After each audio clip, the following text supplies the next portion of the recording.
Conectando. Conexión Segura, el podcast de SET Latinoamérica, tu enlace directo con el mundo de la ciberseguridad. Bienvenidas y bienvenidos a un nuevo episodio de Conexión Segura, el podcast de SET Latinoamérica y tu enlace directo con el mundo de la ciberseguridad. Mi nombre es Marina Lamartín y como siempre me acompaña Juan Arán en este sexto episodio que va a ser bastante diferente a los anteriores porque esta vez vamos a hablar del Anti-Malware Day. ¿Cómo estás, Juan? ¿Y qué me podés contar de esta fecha? Hola Marina, ¿cómo estás? Sí, exactamente. Hoy vamos a hablar del Anti-Malware Day, una fecha que se celebró el pasado 3 de noviembre y que busca reconocer el trabajo que realizan los investigadores de malware y la industria en general en su lucha contra las amenazas informáticas y aprovechar esta celebración también para hacer un repaso por lo que ha sido la evolución del cibercrimen y también entender el rol y la importancia que cumple la investigación de amenazas informáticas en la actualidad. Para más información sobre el episodio de hoy, visita nuestro sitio web eset.com/latam. También puedes visitar nuestro blog sobre ciberseguridad, willibsecurity.com/la-es. Conexión Segura, el podcast de SET Latinoamérica y tu enlace directo con el mundo de la ciberseguridad. Estamos en Conexión Segura hablando sobre el Anti-Malware Day. Contame, Juan, ¿por qué se eligió esta fecha en particular? Sí, como decía recién, esta fecha busca reconocer la importancia del trabajo que realizan los investigadores de malware y la industria en general. ¿Y por qué esta fecha? Bueno, porque un 3 de noviembre, pero del año 1983, dos informáticos llamaron por primera vez virus informático a un programa malicioso. Esto fue en la Universidad del Sur de California, cuando un estudiante de ingeniería llamado Frederick Cohen estaba convencido de que podría o que era capaz de desarrollar un programa malicioso que podría ser utilizado para explotar cualquier sistema conectado, pero tenía dudas acerca de con qué velocidad podría llegar a realizar esto. Entonces, desarrolló un prototipo que luego lo presentó en un seminario semanal de seguridad y Leonard Adleman, su profesor, bautizó a este programa como virus informática. A partir de esto, a partir de este trabajo, esto derivó en la necesidad de analizar el potencial y el alcance que podrían tener estos programas maliciosos y de alguna manera sentaron las bases de la investigación de amenazas y la búsqueda de contramedidas. Me parece muy interesante esto que contás, Juan, de cómo en su momento, en los 80, cuando lo descubrieron, estos investigadores lo llamaron virus informático. Y hoy en día incluso un montón de gente le sigue llamando virus informático a las amenazas, cuando en realidad el término que es más correcto hoy en día es malware como forma de englobar tanto a virus como a gusanos, a spyware. Malware es la abreviación del término malicious software, o sea, software malicioso, y puede incluir un montón de amenazas que hacen daño a los diferentes equipos, ¿no? No, claro, el virus es un tipo de malware, pero claro, hoy en día no es tan común. La realidad quedó el recuerdo o quedó instalado el nombre y nunca hubo una suerte de actualización. Pero sí, es un poco una imprecisión y creo que da cuenta un poco de lo que es la falta de educación o de conocimiento que hay en torno a las amenazas informáticas que nos llevan a seguir hablando de un virus para referirnos quizás a otro tipo de amenazas informáticas, como puede ser un troyano, un spyware, un ransomware, en fin, u otro tipo de amenazas, ¿verdad? Un montón de cosas cambiaron desde los 80 hasta ahora, ¿no? O sea, por empezar, como el Internet fue el avance tecnológico más importante para mí de estas 3 décadas que nos permitió llegar hasta donde estamos ahora en un mundo completamente digitalizado. Eso trajo también un montón de nuevas amenazas, ¿no? Y Internet, la verdad es que ha sido clave en todo esto, ¿no? Porque Internet, si uno mira un dibujo en lo que ha sido desde los 80 hasta ahora, tomando como ejemplo Internet, lo que ha sido su crecimiento y la adopción, al igual que el resto de las tecnologías, ¿no? Llamemos la computadora, los dispositivos móviles, redes sociales y demás, ha crecido de forma exponencial y nos ha llevado a nosotros, las personas convertidos en usuario, a estar mucho más conectados. Y no solamente más conectados, sino mayor tiempo. Hoy en día hablamos de estar cuánto rato no estamos conectados a nuestro teléfono, que quieras o no, eso nos lleva a estar cada vez más expuestos. lo que era totalmente diferente si hablamos en la década de los 80, cuando estábamos hablando de este fenómeno del primer virus informático. Apenas el 10% de la población en algunos países, como Estados Unidos, por ejemplo, tenía acceso a Internet y el mismo porcentaje acceso a una computadora. Claro, yo creo que al principio los programas maliciosos o los virus informáticos tenían otros objetivos. Quizás eran programadores que habían descubierto que podían hackear el sistema y simplemente querían causar un daño o decir, bueno, esto es lo que yo puedo hacer. Sin embargo, ahora cambió totalmente el objetivo de los cibercriminales y yo creo que también tiene que ver con la cantidad de dinero y de transacciones y de operaciones que se hacen en Internet. Hoy en día se manejan muchísimas transacciones a nivel monetario, ¿no? Tenemos nuestras cuentas bancarias, nuestra vida financiera pasa a través de la computadora y creo que eso no es un tema menor, ¿no? Sí, hablamos hoy en día de grupos criminales que funcionan como empresas tecnológicas, me refiero con jornadas laborales de lunes a viernes, días de vacaciones, roles, personas que desarrollan el código, otros que lo distribuyen y en fin, si vamos a esa década de los 80, donde hablamos que se habló del primer virus informático o que se denominó por primera vez virus informático, en el año 86, por ejemplo, el malware Brain, que se distribuía a través de disquetes, no tenía una función o un objetivo malintencionado. Ese malware fue creado, mejor dicho, por los desarrolladores de un programa que vieron que su programa estaba siendo pirateado, entonces a través de un disquete distribuyeron este malware como para afectar a aquellas personas que lo estaban utilizando de forma pirateada. Por otro lado, también hay otro ejemplo, ¿no? 2 años después, lo que fue el gusano Morris, en realidad, que fue muy famoso, que en este caso sí se distribuyó vía internet y paralizó a una gran cantidad de computadoras. Y había sido el autor, había sido un joven de 23 años que se disculpó y que dijo que había cometido un error.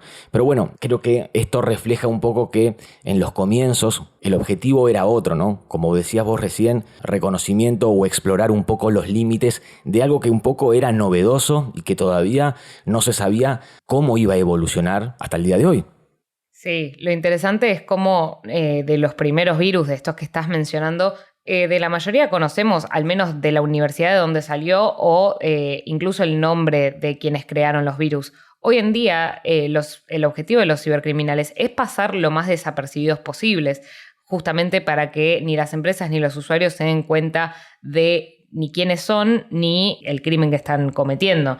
Se me ocurre, por ejemplo, los sitios de phishing para los usuarios, como que imitan los sitios web o los mails de los bancos o entidades financieras, justamente para que los usuarios se equivoquen y den información confidencial. Sí, la verdad, el phishing es una amenaza que la realidad es de larga data también, pero se da un fenómeno también particular que, como decíamos hoy cuando hablábamos de el virus, un término quizás que es antiguo o que no refleja muchas veces lo que se quiere decir en realidad. El phishing es antiguo, pero sigue siendo vigente. O sea, todo el mundo quizás debería conocer o saber de qué se trata el phishing y podríamos reconocerlo fácilmente. Sin embargo, esto no sucede debido principalmente a una falta de educación y que mucha gente, pese a que está en circulación hace muchísimos años, sigue sin saber exactamente qué es. Y entonces, ¿esto qué pasa? Los cibercriminales siguen encontrando un modelo que sigue siendo efectivo. Esta efectividad es lo que permite seguir utilizándolo. Por lo tanto, hasta tanto las personas o los usuarios no seamos un poco más conscientes o no estemos mejor preparados para reconocer un poco cómo operan y estas maneras de engaño a través de ingeniería social que buscan hacer que los usuarios hagan clic en lugares que no deben, creyendo que se trata de algo legítimo. Bueno, esto lamentablemente seguirá ocurriendo y encontrarán en el phishing una opción todavía que seguirá siendo válida, ¿verdad? Sí, otra amenaza que se me ocurre hoy como la más vigente, pero no para usuarios, sino para empresas, es el ransomware, ¿no? Creo que vos tenías algunas estadísticas de cómo afectó este último tiempo el ransomware a las empresas. Sí, o sea, me das pie a lo siguiente, o sea, hoy estábamos hablando un poco de cómo en un primer momento los ataques no generaban daños económicos, ¿no?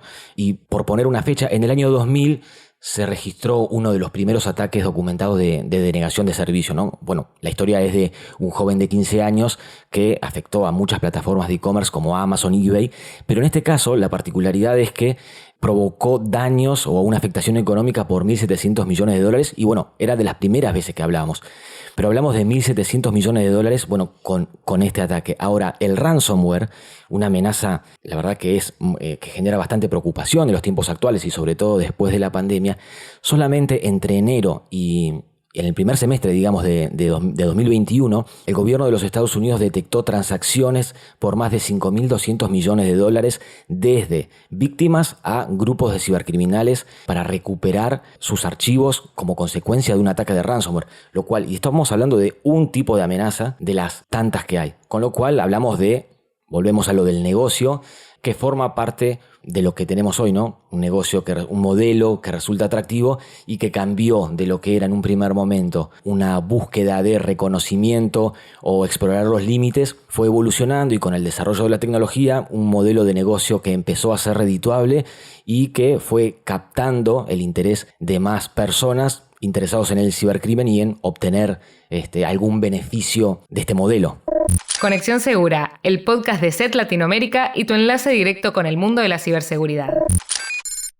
Se me ocurre que podemos aprovechar el Anti-Malware Day para derribar algunos mitos muy difundidos sobre ciberseguridad justamente y sobre las amenazas. Se me ocurre, por ejemplo, esto de que un montón de gente piensa que los virus y las amenazas y el malware son solamente creados para o afectan solo a dispositivos que tienen sistema operativo Windows o Android.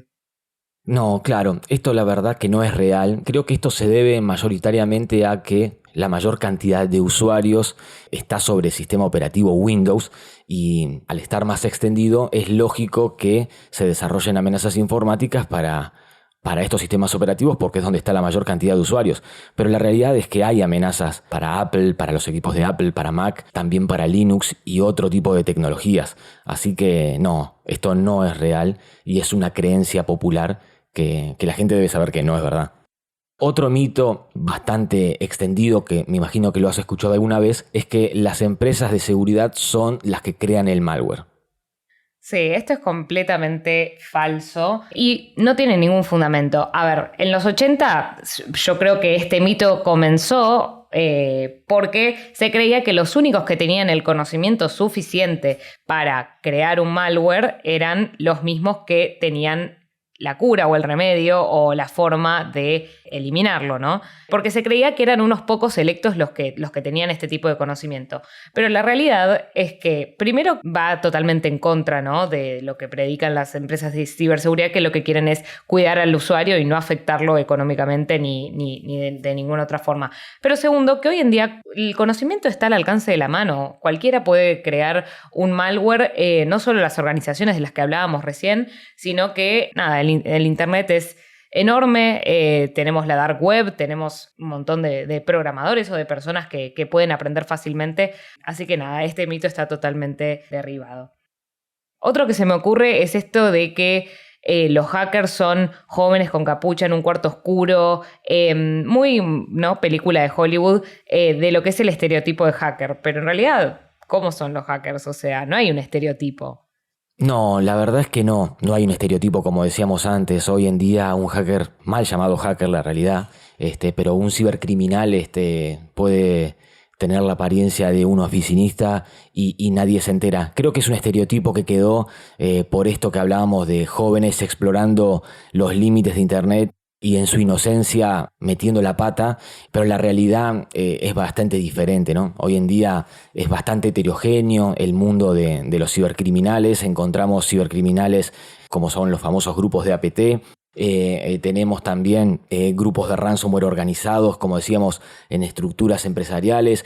Tenemos algunos que son con menos conocimientos técnicos, algunos con más conocimientos técnicos, pero el mundo del cibercrimen también está lejos de ser que solo le da lugar a aquellos que tienen conocimientos técnicos, porque hoy en día hay una industria, hablamos en la dark web, en estos foros, o sea, más de 1 millón de sitios donde se comercializan datos que son utilizados como insumos, datos, herramientas, en fin.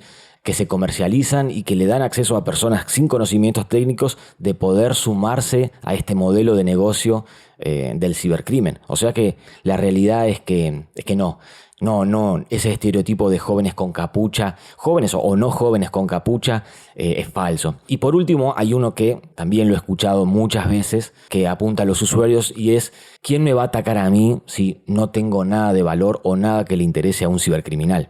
Bueno, obviamente esto es totalmente infundado. Quizás también viene de algo de este lugar de creerse que uno no tiene, como decís vos, el valor o no tiene nada para ofrecerle a los cibercriminales, y la realidad es que tenemos muchísimo, tanto como hablamos de la digitalización, tenemos nuestras cuentas bancarias, tenemos nuestra información personal, tenemos un montón de información sensible que puede resultarle súper útil a los cibercriminales y que, como decís vos, también pueden venderla en la dark web o lo que fuera. Y la cuestión es que hay que cuidarse. ¿Cómo?